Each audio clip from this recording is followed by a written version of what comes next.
Ja by som sa ešte rád vrátil k tej téme, ktorú, keď už končíme, ktorú začal pán prezident. A by som povedal, že myslím si, že táto situácia, teraz keď sme vyhrali titul, je vhodná na to, aby sa tu nejak navrhlo, aby sa tu možno urobil na Slovensku tí ľudia, ktorí sú kompetentní, ktorí môžu urobiť nejaký zákon, ktorý by umožnil daňové úľavy pre ľudí, ktorí majú biznisy, ktorí majú fabriky alebo nejaké svoje podnikania, aby mohli investovať do športu, aby im boli urobené nejaké daňové úľavy, lebo toto myslím si, že by pomohlo mládežníckemu športu.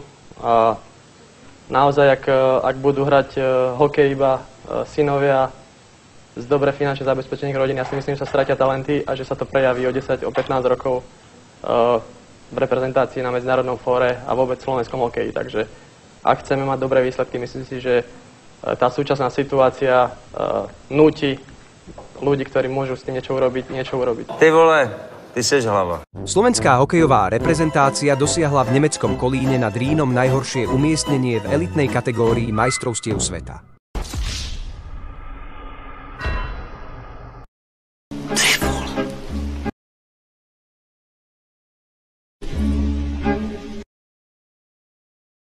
To nežeru, vole, tohle. What the f*** was that?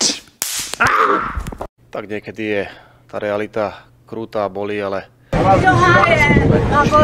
týmto zápasom, takže určite čas na zamyslenie sa, analyzovanie, prečo sme zlíhali.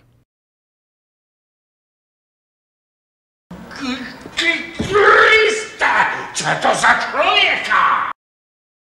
Oku tigra, so srdcom draka, sme v Pekingu bronzoví!